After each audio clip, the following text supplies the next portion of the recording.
her boss are. President Trump, thank you. I want to move on now to race and politics in this country. Mr. President, you recently said of Vice President Harris, quote, "I didn't know she was black until a number of years ago when she happened to turn black, and now she wants to be known as black." I want to ask a bigger picture question here tonight. Why do you believe it's appropriate to weigh in on the racial identity of your opponent? I don't, and I don't care. I don't care what she is.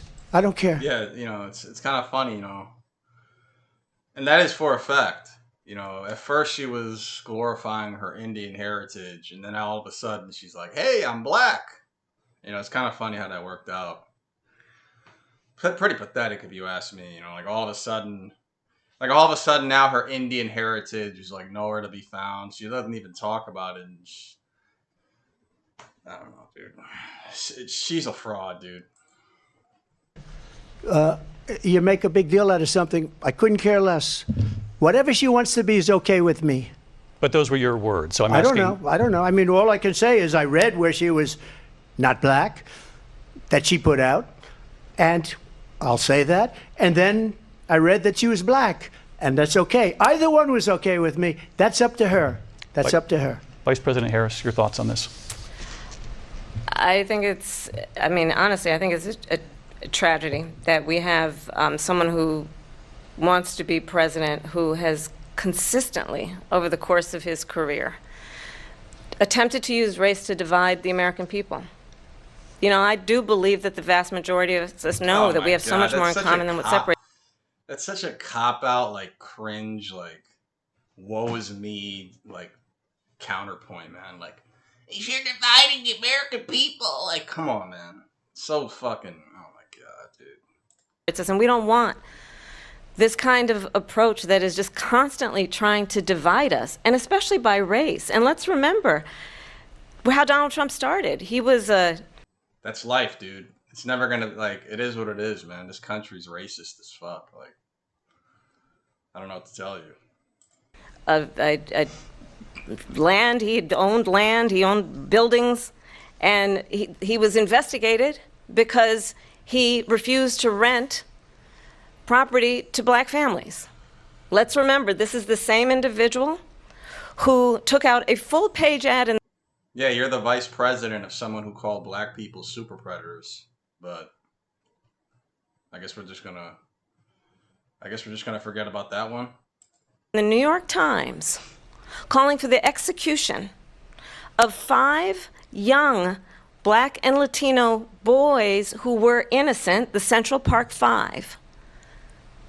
Took out a full-page ad calling for their execution. This is the same individual who spread birther lies about the first black president of the United States.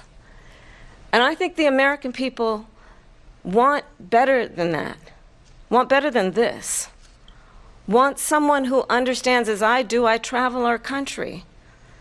We see in each other a friend. We see in each other a neighbor.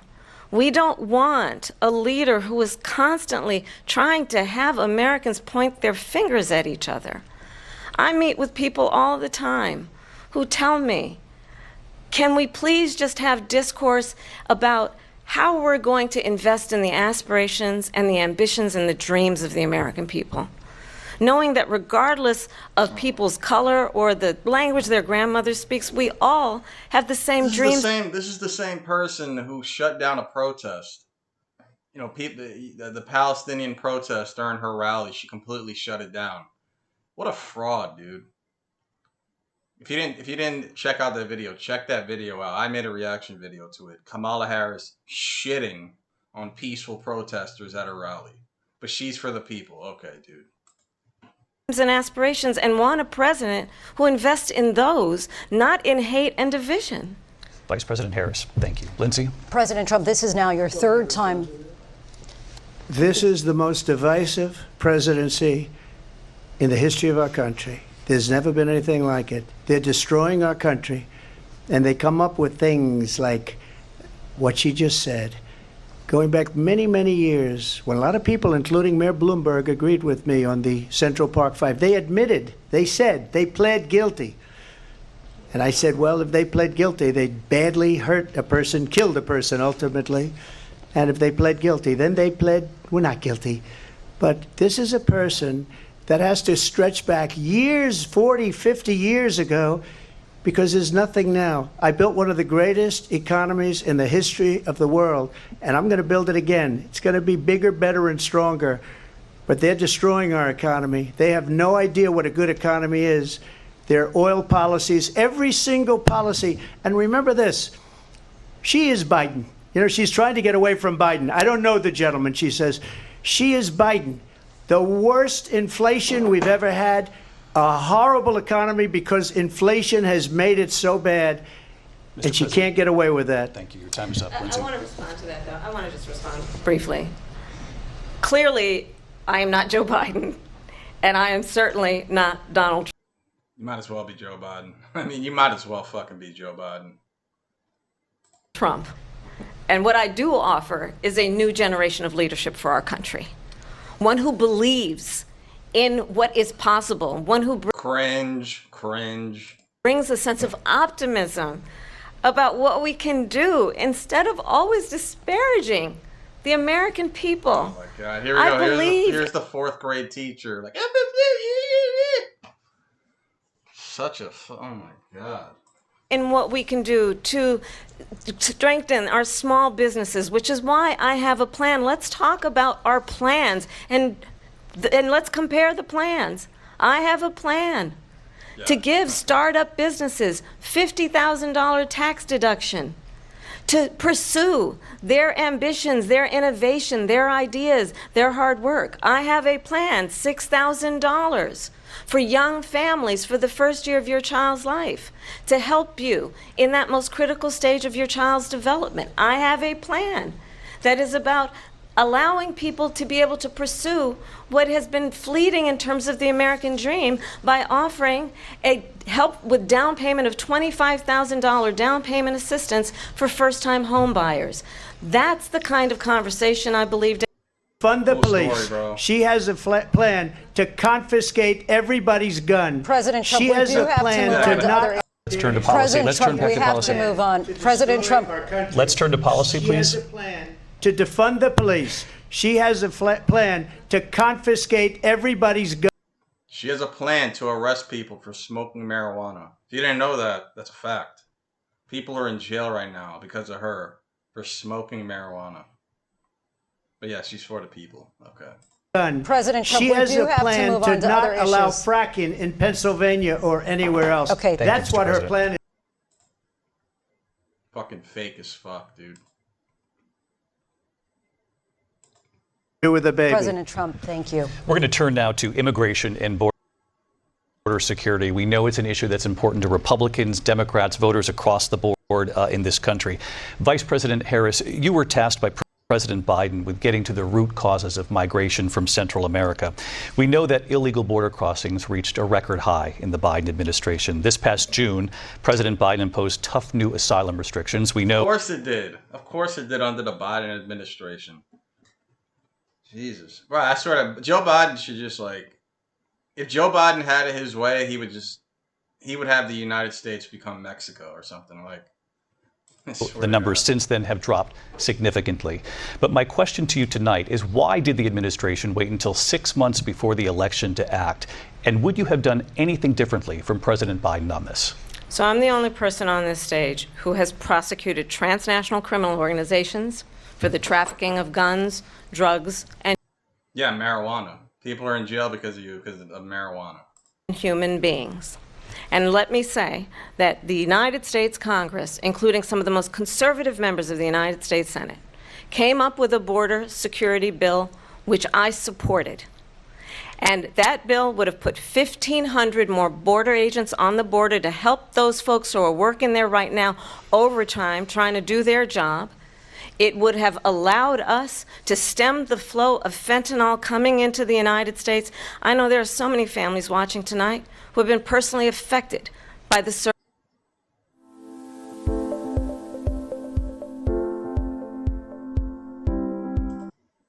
surge of fentanyl in our country. That bill would have put more resources to allow us to prosecute transnational criminal organizations for trafficking in guns, drugs, and human beings. But you know what happened to that bill? Donald Trump got on the phone, called up some folks in Congress and said, kill the bill. And you know why? Because he'd prefer to run on a problem instead of fixing a problem. And understand, this comes at a time where the people of our country actually need a leader who engages in solutions. What about putting illegal immigrants in like hotels and shit like that? What about that? Biden administration. While our veterans are out in the street, homeless, doing, you know, on the streets suffering. Solutions, who actually addresses the problems at hand. But what we have in the former president is someone who would prefer to run on a problem instead of fixing a problem. And I'll tell you something, he's going to talk about immigration a lot tonight, even when it's not the subject that is being raised. And I'm going to actually do something really unusual, and I'm going to invite you to attend one of Donald Trump's rallies, because it's a really interesting thing to watch. You will see during the course of his rallies, he talks about fictional characters like Hannibal Lecter. He will talk about windmills cause cancer. And what Bro, you had Megan Thee Stallion, a literal demon-loving child grooming, like, fucking freak at your rally, dude. Megan Thee Stallion shaking her ass. Get the fuck out of here, man. What you will also notice is that people start leaving his rallies. Your rallies are a joke, Kamala Harris. Your rallies are a shit show. And you have the nerve to talk about somebody else's rallies, really? Trump's rallies are way better than yours. Way better. Early, out of exhaustion and boredom. And I will tell you, the one thing you will not hear him talk about is you. You will not hear him talk about your needs, your dreams, and your desires. And I'll tell you, I believe you deserve a president who actually puts you first, and I pledge to you that I will. Vice President Harris, thank you. President Trump, on that point, I want to get your response. Well, I would like to respond. Let me just ask, though, why did you try to kill that bill, and successfully so? That would have put thousands of additional agents and officers on the border. First, let me respond as to the Please. rallies. She said people start leaving. People don't go to her rallies. There's no reason to go. And the people that do go, she's bussing them in and paying them to be there, and then showing them in a different light.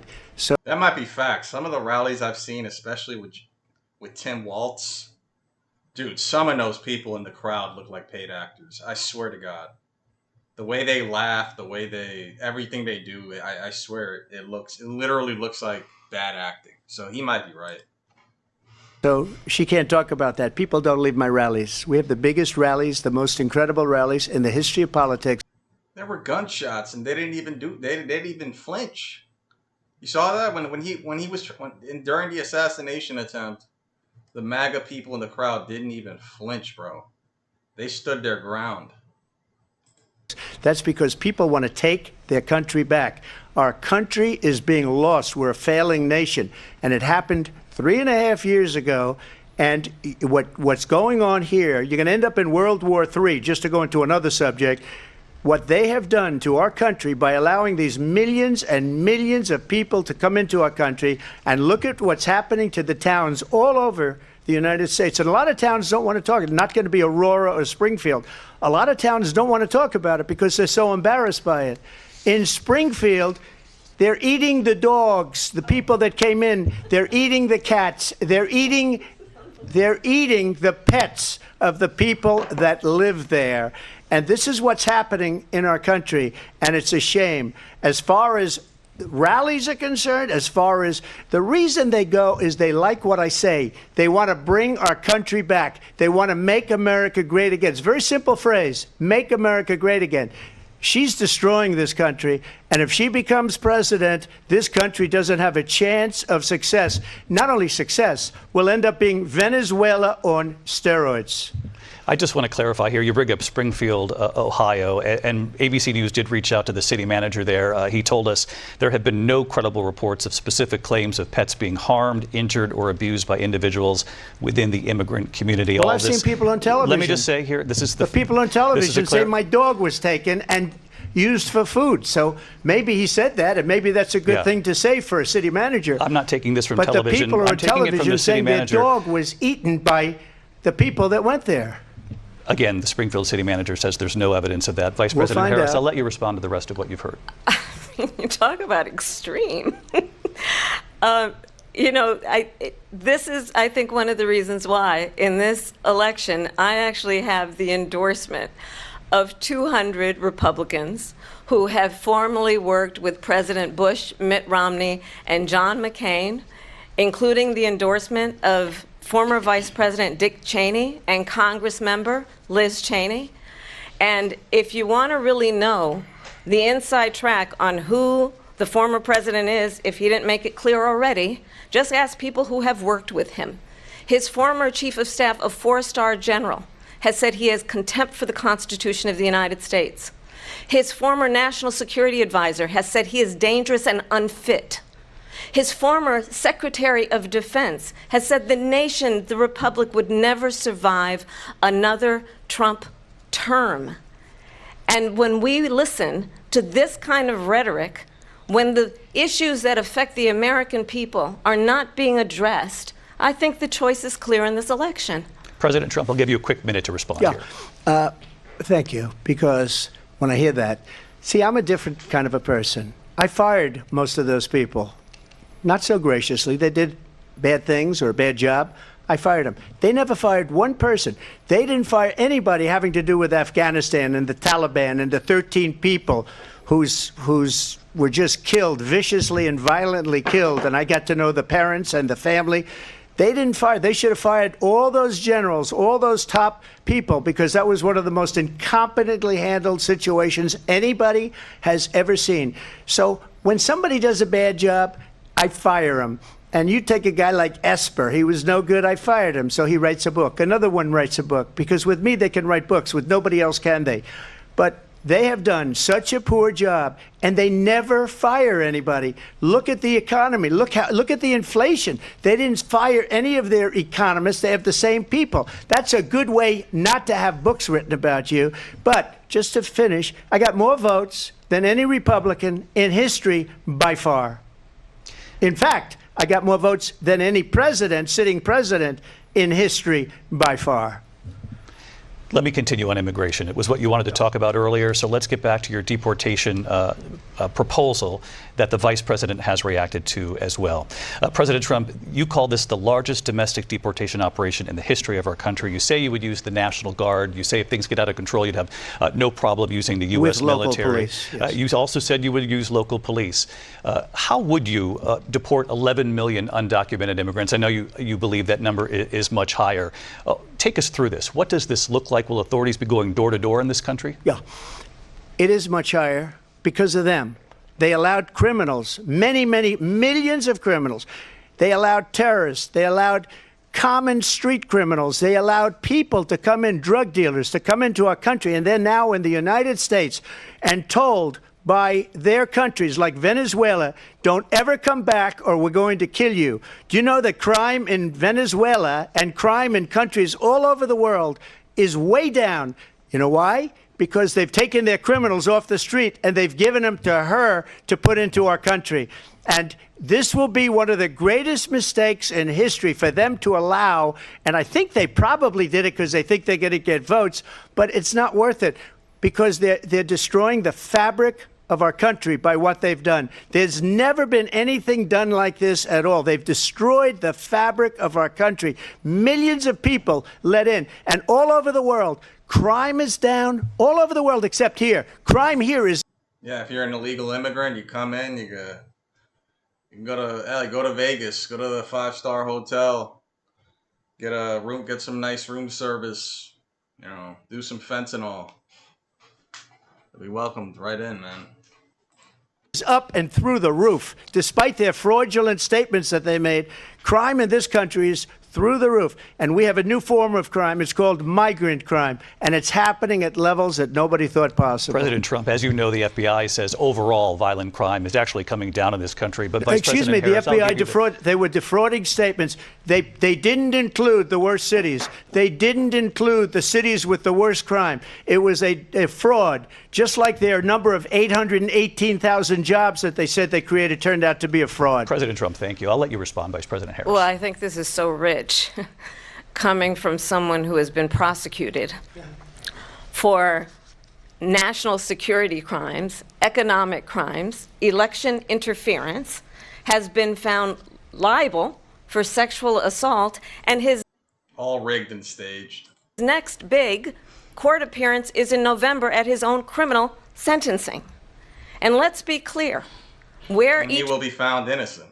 person stands on the issue of what is important about respect for the rule of law and respect for law enforcement. The former vice president called for defunding federal law enforcement, 45,000 agents, get this, on the day after he was arraigned on 34 felony counts. So let's talk about what is important in this race. It is important that we move forward, that we turn the page on this same old tired rhetoric and address the needs of the American people, address what we need to do about the housing shortage, which I have a plan for, address what we must do to support our small businesses, address bringing down the price of groceries. But frankly, the American people are exhausted with this same old tired playbook. Vice President Harris, thank you. Excuse me. Every one of those cases was started by them against their political opponent. And I'm winning most of them, and I will win the rest on appeal. And you saw that with the decision that came down just recently from the Supreme Court. I'm winning most of them. But those are cases, it's called weaponization. Never happened in this. By the way, Joe Biden was found essentially guilty on the documents case. And what happened in my documents case? Well, there you have it, man. Race and immigration.